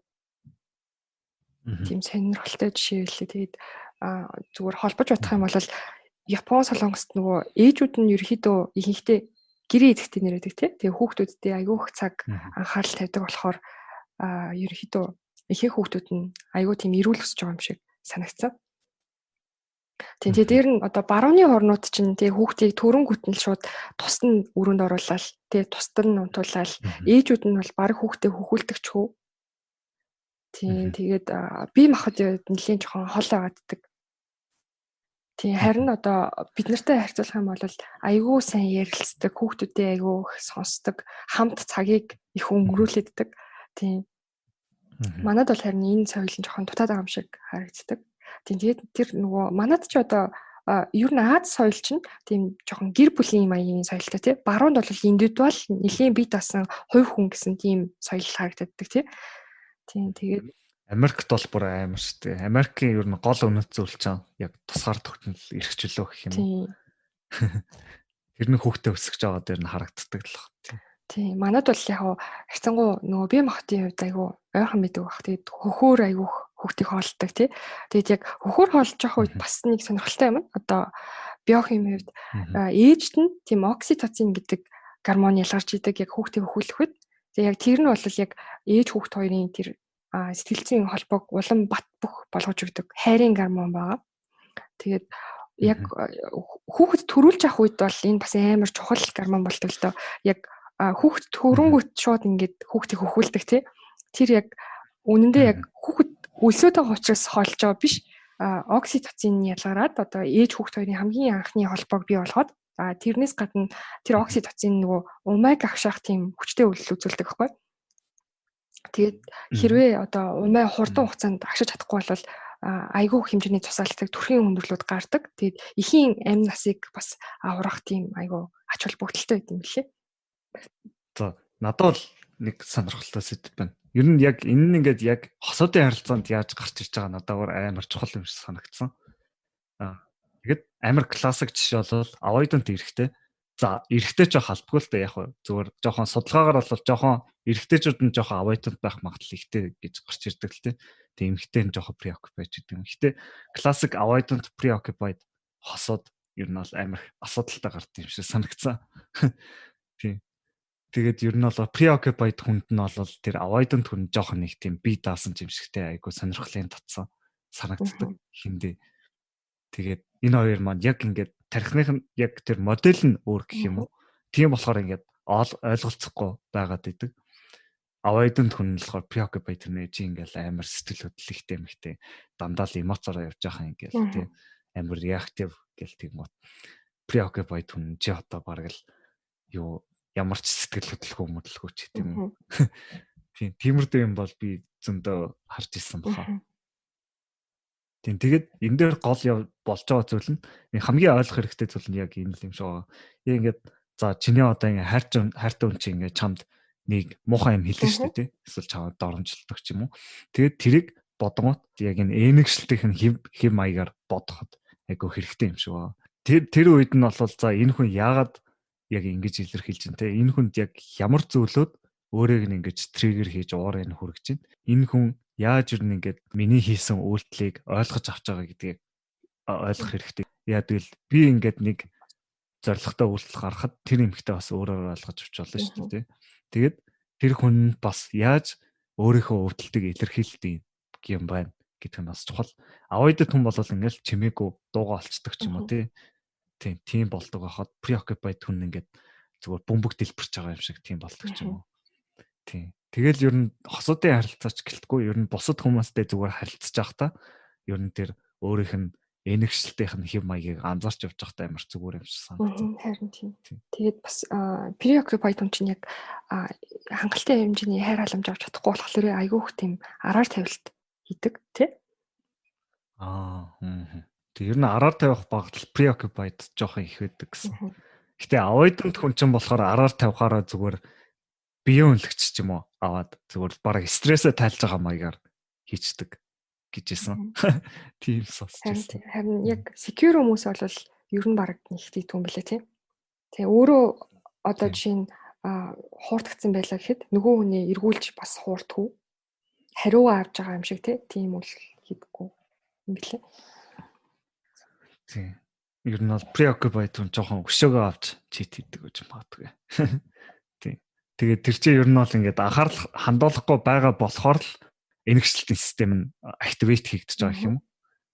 Өөр хүн ингээд жоохон анхаарал өгөнгөт шууд өөрийгөө тэр хүнтэй ингээд жоохон сэтгэндэг тий.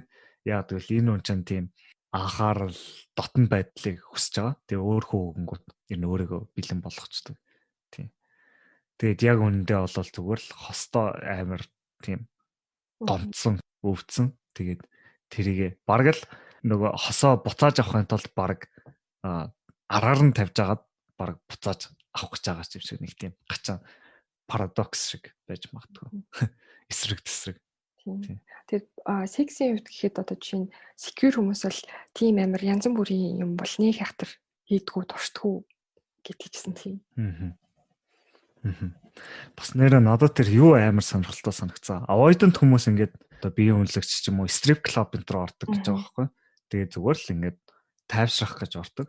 Тэгээд яг үнэндээ бас харахаар бас avoidant хүмүүс яг үнэндээ тэнцэнсээс тийм хайр хайж орж байгаа юм. Яг сэтгэл зүйн холбоо хайх гэж орж байгаа.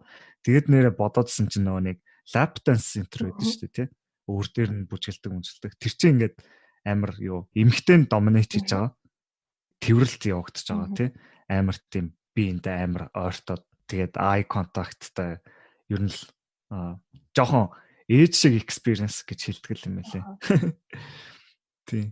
Striptease хийдэг эмэгтэйчүүд ч юм уу те. Ер нь ирж байгаа залуучууд дандаа бүр тийм амар ганцаардсан залуучууд. Тэг яг үүндээ тийм секс таашаал машаал хайж байгаа ш зүгээр л дотнд болох тийм хэрэгцээ хайж байгаа гэх юм уу. Тийм. Би энийг ерөөсөн өмнө бодож байгаагүй тэгээд бодсож авах сонирхолтой санагдсан. Тийм. Preoccupied хүмүүс бол харин яг хамтрагч нь одоо анхаарал халамжаа сулруулах болгонд ерөөхдөө араар тавих магадлал нь айгүй их болоо явчихсан юм лээ. Тэ? Тийм. Гэтэ жоохон сайд байгаа зү. Яг өмнөдөө суларсандаа биш ч гэх юм уу. Эсвэл зүгээр preoccupied хүнд нь өөрөөсөө л болж тэгчидэг. Яг үндэ тэр хүн анхаарлаа солируулаагүй байдаг баха. Эсвэл яг жогоо сулруулсан байж магадгүй л те. Мэдээж угаасаа осод ярилцаж чи ихэндээ ингээд амар гал төлтөө байгаа шүү дээ. Тэгээд аяанда жоохон ингээд доктортой болоод ирэнгүүт тэгдэг баха. Тийм preoccupied хүнд хичнээн хайртай гэж хэлсэн ч гэсэн тэрэнд нь эргэлзэл явж байгаа. Тийм preoccupied хүн чинь ер нь бол нөгөө бусад хүмүүсээс айгүйх хамааралтай байгаад байгаа шүү дээ. Тэгээд яг хайр халамж өгөхгүй л болонгууд тэгэл дахиад өөр хүнээс тэр хайр халамжаа хайгаад тэг явчихад байгаа байхгүй. Тийм. Тийм надад нэг бас амар сонирхолтой сэдв байна. Яг нөгөө ой санамжийн хувьд амар сонирхолтой санагдсан. Оюутан хүмүүс тийм ер нь л юм ой санамж жоохон муутай байдаг л гэсэн. Бүгд насаач нэг сандгүй.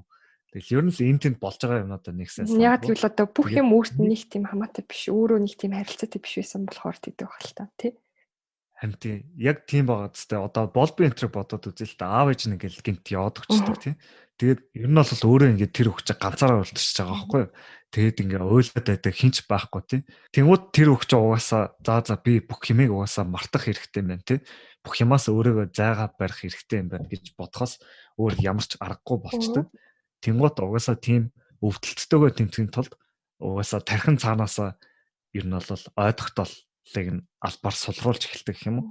Сулруулад юм санахгүй байх юм бол тэр хүн чинь тэгэж шанал чадахгүй болохоор ойдохтол чинь бас нөгөө сэтгэл хөдлөлтөй амар уялдаатай явдаг тий. Тэгээд сэтгэл хөдлөл хэдий их байна. Ой санамжтуудыг чинь нэг тодулддаг. Тэгээд avoidant хүмүүс чинь сэтгэл хөдлөл амар бага байгаа болохоор бас тэрнтэй холбоотой байдаг гэж магадгүй.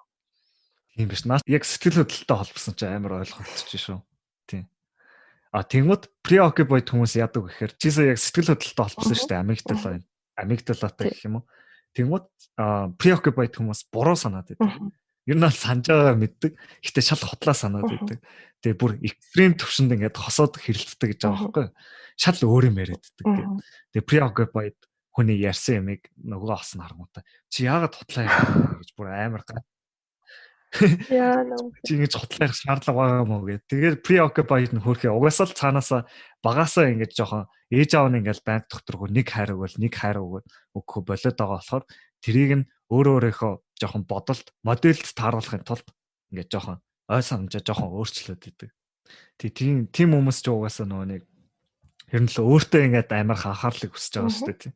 Тэнгууд жоохон шүмжлэл өгч шүү дээ. Тэнгууд бүр амар хүн дээр хүлээж авдаг юм шиг үлээ зарим хүмүүс. Тэгээд одоо чи одоо юу гэдэг жоохон энийг ингэсэн дээр юм байна гингууд чи наваа бүр ингэж хэлчлээгээд бүр яг бодит байдлыг амар шал дисторт хийчдэг.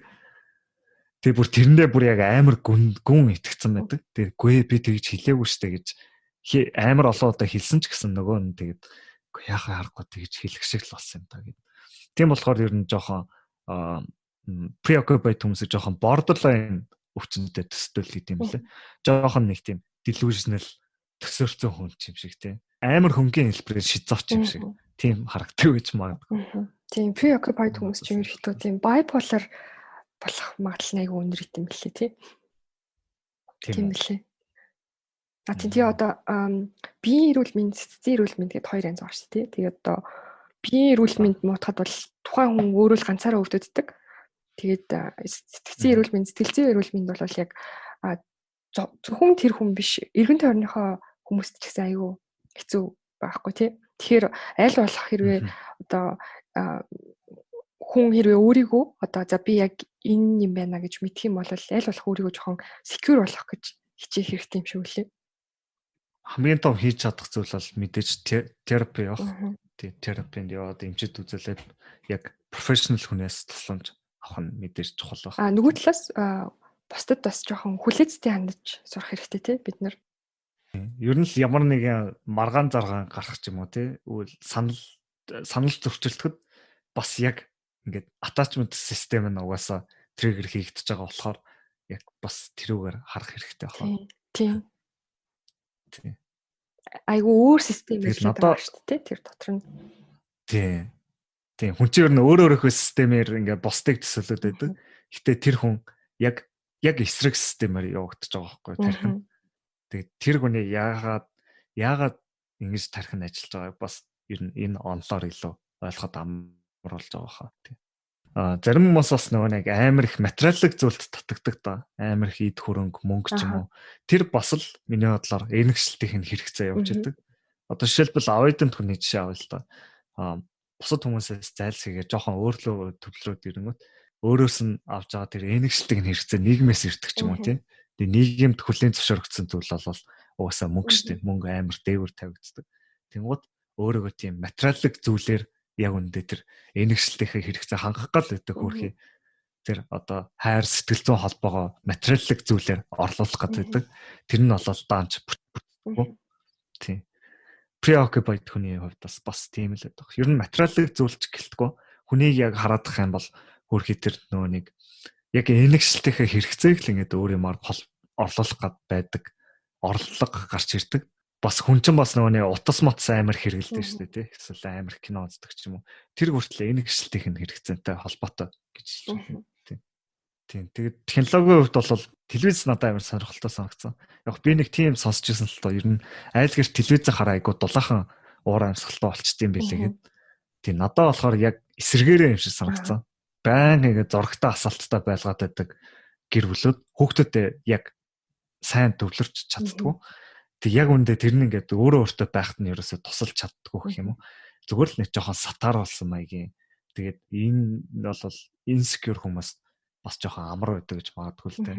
Тэгээд эцэг эхчүүд бас амар их уцаа. Одоо ер нь бол бид нар чинь уцаа бүр амар хэрэгэлдэг болсон. Тэгээд тэрнээсээ болоод бас хүүхдтэй яг анхаарлыг нь сайн өгч чаддгүй гэх юм уу. Ер нь хүмүүс ч өөрсдөө олон юм зэрэг хийж чадна гэж боддог тийм. Уцаа оролдож байхдаа хүүхдтэйгээ тоглолдог ч юм уу. Гэтэ энэ бол худлаа зүйл шүү. Ер нь яг хүүхдтэйгээ тоглож байхдаа юм аа цаг өнгөрөөж байхдаа уцаа ер нь баг хэрэглээрэй л гэж хүсэж байна. Тэгээд уцаа бас өөрөө хэрэглэдэг шиг хүүхдтэй бас тэгэж уцаа хэрэглүүлж бол ерөөс олох. Тэр бол амар муу зүйл. Тийм. Хүүхд ч юм бол өөрөөрөө тайлгаруулах чадварт сурах ёстой. Гэхдээ зүгээр ууралж уцаарсан үедээ ч юм уу зүгээр л утсаар тоглоод зүгээр болчдөг болчвол тэр хүүхд. Тийм. Тэр хүүхд өөрөө мэдэж авахт өөрөөрөө эмоцийг зохицуулдаг болоход амар муу. Тэгээд ер нь бол тийм дэлгэцнээс хамааралтай болж байгаа. Тэр яг үндэ дэлгэцийг бараг л одоо тийм attachment энэгшлтийн фигюр гэж харж байгаа гэх юм уу. Тийм. Мэдээж хаяада нэг жоохон тайвшруулчих болно л доо нэг жоохон юм үзүүлээд. Гэтэ байнга тэгэж болохгүй. Тийм. Энэ дээр би бол тэгж боддог. Тэгээд угаасаа судалгаагаар хэлсэн байдаг шүү дээ. Технологи амар хэрэглэх тусмаа кортизол ихссэн байдаг гэд. Тэр нь ерөнхийдөө хүмүүс амар стресстэй байна гэсэн. Тэгээд одоо 0-аас 18 сар хүртэлх хүүхдэд ерөөсөө дийлэгц огт битээ үзүүлж байгаа. Тэгээд 18-аас 24 сар хүртэл одоо 2 нас хүртэл нь яг хуу үзүүлж болно. Гэхдээ тэр нь өндөр чанарын контент байх хэвээр. Тэгээд цуг үзэх хэрэгтэй гэж байгаа. Тэгээд яг 2-оос 5 настай хүүхдүүд ер нь бас өдөрт 1 цагийн програм байж болно. Тэр нь бас өндөр чанарын програм байх хэрэгтэй гэж байна. Тэгэхгүй тэгэл тэр чинь ингээл YouTube дээр ингээл алгоритмынх нь ингээл гаргаж өгч байгаа амар их тэр чинь бас амар их допамин ялгаруулж байгаа активити байгаа шүү дээ тий. Тэгэл хүүхдээ ингээд сул хаяал хүүхд нь одоо тэгэл тэрнийг юм ямар ч контролгүй өдөржингөө хэрэглэхэр чинь тэр хүүхд одоо бас л хэцүү шүү. Тийм тэгээд технологитой холбоотойгоор secure хүүхдүүд улам багасж байгаа юм лээ тий. Ээж аауд нь нөгөө анхаарал халамжаа илүү бага үзүүлээд байгаа учраас preoccupied avoidant хүүхдүүдийн тоо бол өмнөх жилүүдээс айгүй хөсөд байгаа юм лээ. Тэгээд бас нэг тийм сонирхолтой ажиглал хийж үзсэн байсан. Ресторан дотор 0-аас 10 настай хүүхдүүдийн эцэг эхчүүдийг ажигласан. Тэгээд ер нь хүүхдүүдтэйгээ хэр их харилцаатай байна гэдгийг нь ажиглахад ерөөхдөө 3 эцэг эх тутмын нэг нь хүүхдүүдэд огт анзаараагүй гэсэн үр дүн гарсан билээ. Тэгэл эн чинь цаашаагаа үндэслэл тэр хүүхдүүд чинь анхаарал хайр халамж үсээг болохоор гинт тэрэг хийдэг ч юм уу тийм. Ер нь тэгэл янз бүрийн жоохон эмгэгтэй болно. Тэгэл энэчнээс ер нь нийгмийн бүх асуудлууд гарч ирдэг. Тийм тэгээд дээрэс нь тийм нэг эмгэгтэйчүүдийн ажил эрхлэлт айгүй хүссэн. Ээж аваа хоёр нь амар завгүй тий. Тэгээд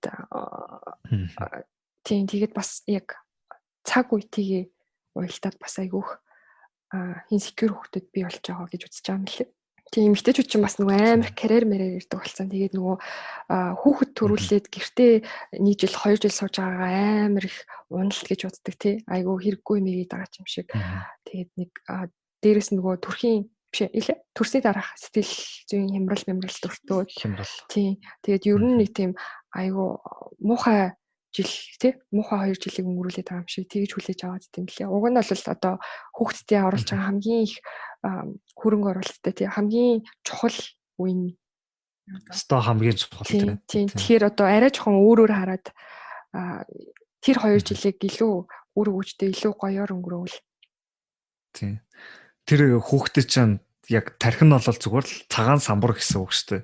Тийм болохоор одоо тэр эмэгтэй тэр ээжийнхэн сэтгэл хөдлөмөдөл бүх зүйлийг л ер нь хүүхэд тэгж анханасаа сурч авч байгаа. Тийм тэр үед нь тэгэл хүүхдийг эрхийн тэнэг минийг өстой уйлаа соож идэг өстой тэнэг гар юу ч ойлгохгүй байна мэн тийм юундаа уйлд юм бол тийм тэнэг юм бол ярихаа болсон дээр хаа. Тийм.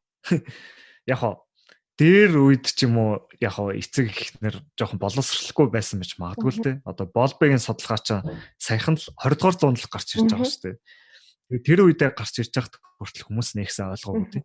Ер нь л ингээ хүүхдүүдийг ирэх өсгөж болохгүй гэд тэгж боддог байсан. Тэгээ одоо үедээ тэр нь өөрчлөгдсөн байна. Өөрчлөгдөж байгаа байх. Тийм тэр үед ч юм бүр нөгөө нэг баян айлууд л хүүхд тасрагч авдаг гэсэн тийм. Тэгээ бүр нэг тийм элитүүдийн тийм нэг баг соёл болсон байхгүй тийм. Хүүхдээсээ хол өгдөг тийм. Надад бас нэг амар сонирхолтой сэдв байна. Жохон хардталт гэх юм уу. Ялхуугтд бас нэр нь хардталт төрд юм лээ. Тэгээд нэг YouTube-ийн бичлэг байдаг шүү дээ. Тэгээд ингээд нөгөө нэг аав нь ээжийг нь үнсэн. Яагаад ээж түрээд байна гэж жоо хардаж барддаг. Эсвэл ингээд амар нөгөө нэг юу тий амар тийм гонигтай царай мариатай болчдөг. Амар хөрхөн. Тэгээд яагаад гэвэл тэр чинь нөгөө ээжтэйгээ ууг нь бонд тогтооцсон байгаа. Тэнгуут ээж нь ингээд өөр хүнд анхаарал хандуулж байна. Тэгээд энэтэй холбоотойгоор одоо нөгөө нэг дөнгөж дүүтэй болсон амар жоохон хүүхдэд анхаарал нь хөөрхий тэр нөгөө нэг жоохон дүүд нь аваад байдаг. Очоод байдаг.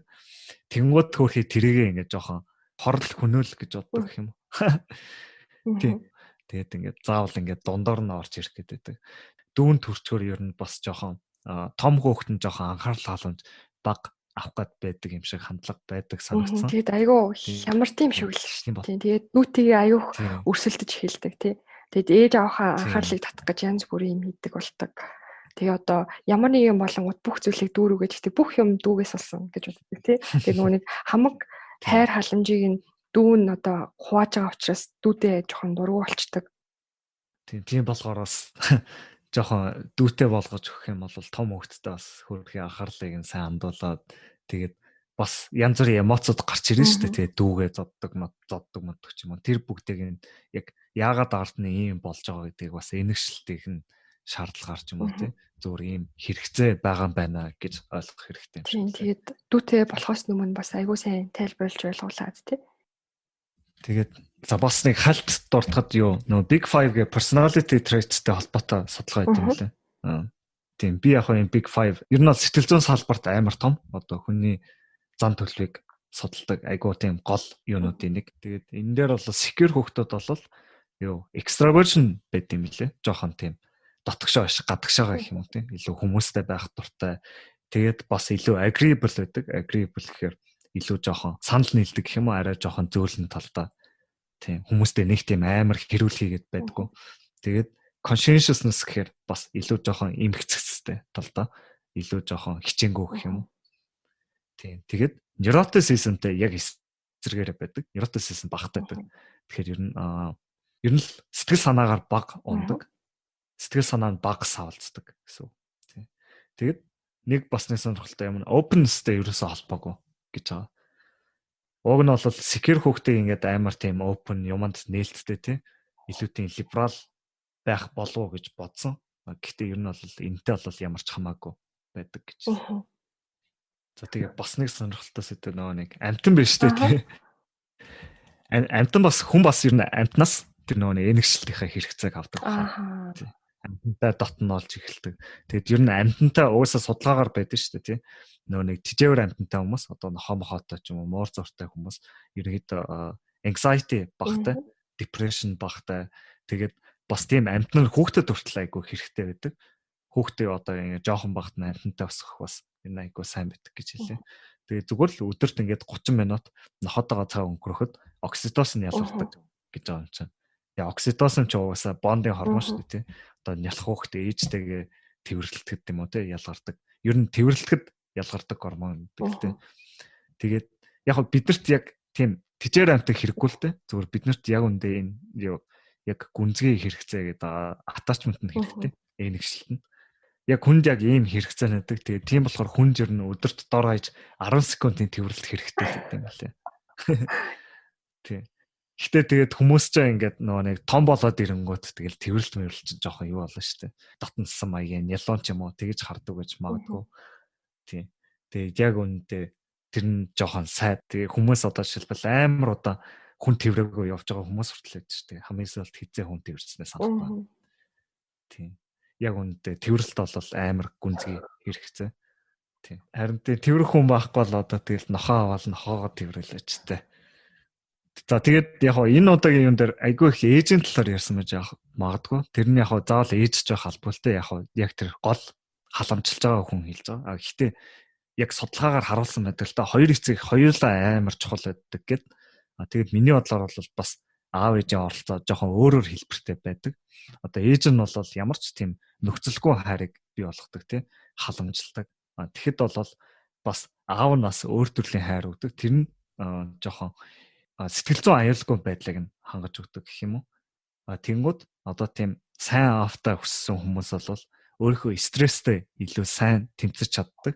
Тэгээд anxiety depression багтдаг гэж хэлт юм лээ.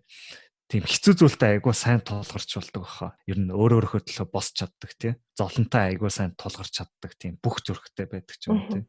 Тэгээд ээж нь яг ингээд жоохон халамжилж байгаа зөөлөн талыг хангаж өгдөг ч гэсэн аав нь бол яг тийм хэрэгцээтэй үед хатуу байдаг чанарыг зааж өгдөг ч юм уу тий. Тэгээд ер нь аав чинь ингээд жоохон тийм хүүхдээ жоохон тоглож байгаа байдалд нь оролцдог гэх юм. Тэгээд илүү тийм юмыг ирж хайсан, бүтээсэн, эрсдэлтэй зүйл хийдэг ч юм уу тий. Ер нь яг тийм тал дээр ер нь ээжээсээ илүү их хангаж өгдөг гэх юм. Тэнгүүд тэр хүүхд чинь ер нь бол одоо амьдралдаа юу хийхтэй ер нь амьдралын зорилго нь юу юм. Тэгээд сахилга бат сууж эхэлдэг, илүү эмгцэх зурдаг. Тэгээд ерөнхий одоо чиглэл юм уу. Ер нь өөрийнх нь бодол санаа айгу цэгцтэй болж ирдэг юм шиг санагдсан. Тэгээд аав хүүхдүүд бол ер нь миний бодлоор амар confused өсдөг бах амар тийм чиглэлгүй яг юу болоод байгааг мэддэггүй тий. Яг тийм аав гэдэг чинь угаасаа л яг бодол санаа үйл хөдлөлийг нь чиглүүлж өгдөг хүн. Тэгээд тийм чиглэл нь байхгүй болчоор угаасаа депрессдэх нь аргагүй шүү дээ тий. Юу хийж байгааг мэдэхгүй яваад байгаа юм чинь тэр хүмүүс чинь. Тий. Тэгээд мэдээж яг хоо ээж нь энэ хоёр зүйлийг зэрэг хийх боломжтой байж магадгүй. Гэхдээ амар хэцүү байдаг баг. Тийм болохоор заавал хоёр хүн хэрэгцээтэй байдаг байх л гэж бодож байна. Тийм хүүхдэд угаасаа яг гурван зүйл амар хэрэгтэй гэж үздэг юм лээ. Хайр халамж, дэмжлэг, тэгээд хяналт. Тэгээд яг ээжнэр бол хяналт тавихад бол жоохон хэцүү байхгүй тийм. Тийм хайр дэмжлэг хоёрыг бол ер нь өгчдөг. Тэгээд хяналт тавихад ер нь жоохон хэцүү байдаг. Яг яагаад гэхээр одоо нэг хайрлал, нэг чангалаад тахлаар чинь айгу боломжгүй байхгүй ер нь. Тийм аавын дүр зураг багтаа ч юм уу тий аав нь жоохон хүндий байсан ч юм уу тийм аав нь хүүхдийн амьдралд амар сайн оролцож зааж өгөөгүй тийм хүүхдэд бас тийм нөхөн аавынхаа дүр зургийг бусад хүмүүсээс хайгаад байдаг гэж магадгүй тийм нөгөө нэг daddy issues гэж байдаг да октод ингээд аавгүйсэн октод аавыгаа хайгаад байдаг ч юм уу тий амьдралдаа эсвэл аавгүйсэн эргэжтэйчүүд ч аавын дүр зургийг нийгмээс хайдаг ч юм уу тий эсвэл ингээд үзэж байгаа медиа контентоос хайдаг тий за тэгэхээр угаасаа яг эр хүн байна гэдгээ өөрөө мэдтгүү. Угаасаа аав нь зааж өгөөгүй. Эсвэл ингээд аав нь амар тийм сул дорой хүн байсан бол ааваар жишээ авч өөрөө чадахгүй болохоор нийгмээс харж байгаа. Тэгээд нийгмээс харангууд за ингээд лаг баян болоод ингээд лаглаг хүүхнүүдтэй ингээд мөнгө цацаал ингээд явах юм байна гэж боддог ч юм уу тийм. Ер нь л яг эр хүн байна гэж юу юм гэдгийг сайн мэдгүй. Тийм болоо явцдаг. Тийм тэгээд дээрэс нь аауд бол яг тийм аюулгүй байдлын мэдрэмж гэдгийг амар сайн хүүхдэд мэдрүүлдэг хүн юм шиг байна тий. Тэгээд яг аавгүй өссөн эрэгтэй хүүхдүүд ерөөхдөө тийм бүлэгт хараалагдах сонирхол аюу өнөр болчт юм билээ.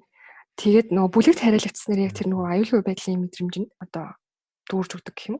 Тийм тэр нь бол тэгэхээр ер нь би дааж жоохон сураагүй гэсэн үг. Ямар нэгэн групп хараалагдах юм уу тий. Эсвэл одоо жоохон тийм цэрэг хүчний байгууллагт ажиллах аюу сонирхолтой болт юм билээ.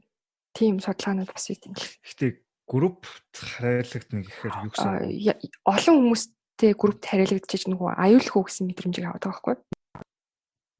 Яаж авна гэсэн үг? Олон хүмүүс дунд орцсон байгаа болохоор тэр тийм наа чи тэгвэл юу юм биш үү? Нөгөө нэг Fight Club шиг яаж тэгж маскулин байхаа мэдгүй болонгуудаа тийм жоохон маскулин талын группнууд айгу өөрт нь тусдаг гэж магадгүй. Одоо тэр чин цэрэг хүмүүс аваа штэ тий. Лаг тийм маскулин хүмүүсүүдийн групп. Тэгэхээр аав наваасаа байгааг болохоор team group харилцаж тэр хэрэгцээг хангадаг гэж магадгүй. Тийм. Тэгэд бас заримдаа яад юм шүү. Аавгүй өссөн хүмүүс ч зарим нэг эмэгтэйчүүд амар successful, амар бие даасан эмэгтэй хүмүүс байдаг. Тэр нэгтэй яасан бэхээр ингээд аав нь ерөөсөд байгаагүй. Тийм болохоор амьдрал нь амар тогтворгүй байсан. Тэгээд за би өстой амар тийм successful болох хэвээр ч гэдэг юм уу тий. Ер нь амьдралд нь аав нь байгаагүй болохоор аавыгаа өөрөө баг аав болох гэдэг ч юм уу. Тэгээд тэр нь яадаг вэ гэхээр эрэгтэй хүнтэй байхаар тийм амар хатуу байх гэдэг. Ерөөсөө өөрийнхөө биеийг сол тавиад явуулж чаддгүй.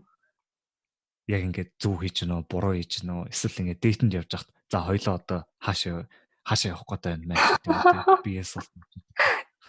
Чи яг намайг зүв газар дагуулж явах гэдэг нь үгүй юу ч гэх юм уу. Яг тийм мэдгүй. Тэгээд эрэгтэй жоохон ингээд болцооныхоо юг гартаа авах гээд байдаг байхад эмэгтэй нэг бас тэр үүргийн заал биелүүлэх гэдэг чинь. Тэгэхээр жоохон эмэгтэйлэг талаа алдчихдаг гэж магадгүй. Хитрхи эрэгтэйлэг болоод. Эсвэл бүр эсрэгээрээ бас нүунийг дайри ишүүстэй болчдаг тий.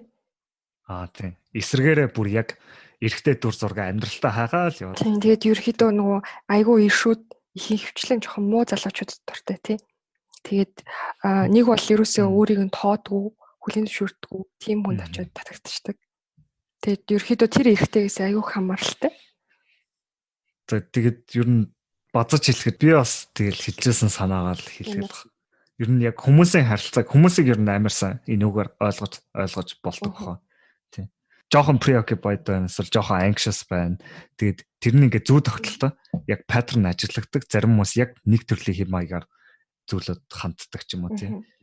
Тэгээд эсвэл одоо чамд нэг хүн муухай юм хэлж штэ тийм. Тэнгуут яг бид нар чинь энэ ямар муухай юм. Тэгээд ингээйлчлээ гэдэг өөрөөр боддог. Гэхдээ яг үндэ тэр хүнийх нь энэгшлтийнх нь систем тогтцсон байгаа системийнх нь тэр нэг зүйлийг жоохон триггер хийцэн гэх юм уу. Эсвэл тэр хүн ингээ өвдөлт мэдрээд тэгээд тэрийгэ илэрхийлж байгаа. Эсвэл зүгээр тэр хүнийх нь айдас ахгүй юу. Би ингээд хаягдчихж магадгүй те. Эсвэл анхаарал халамж баг байхдаа аваагүй шиг тэгэж анхаарал халамж бас авахгүй байгаа юм шиг мэдрэмж төрөх гэдэг юм чи тийм үү те.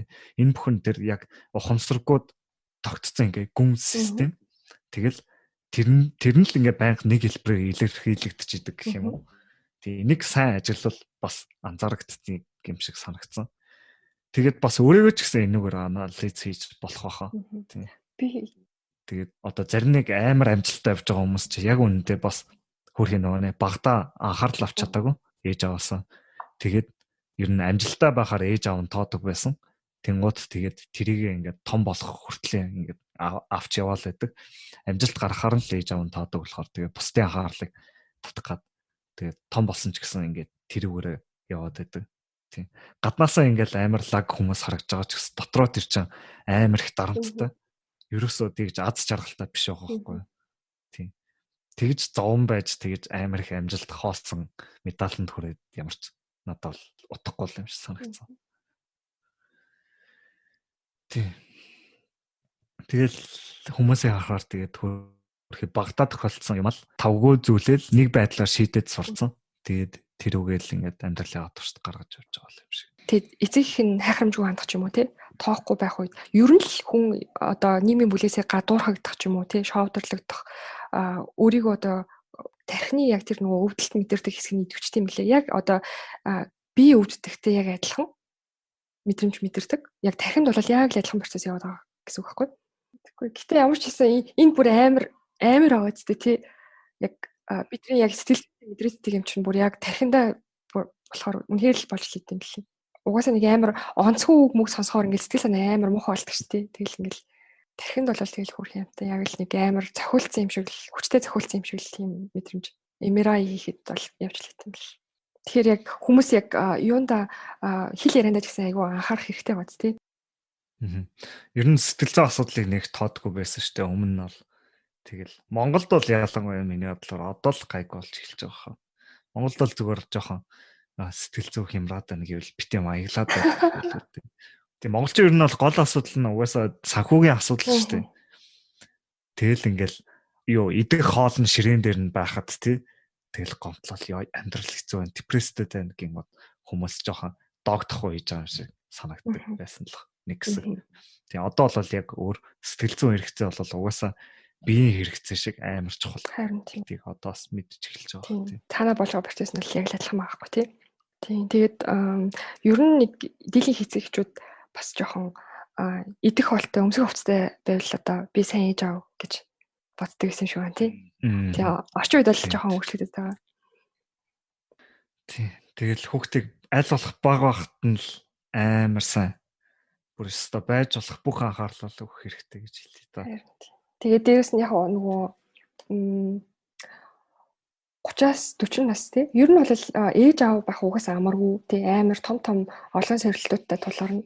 Тэгээд яг энэ үедээ л хүн одоо амьдралынхаа хамгийн өндөр ачааллыг авч байгаа үе байхгүй. Дийлэнхтэй тэгээд 30-аас 40 нас тий. Тэгээд тийм учраас ерөөхдөө жоохон бэлтгэлтэй ядчил одоо юу тохиолдох вэ, яах вэ гэдгийг мэддээд тий. Судалж агаад хариуцлагатайгаар ээж авах бол ер нь зүгээр хаа. Харин тий. Питерсны нэг амар гоё хэлсэн үг шүү дээ. Юу?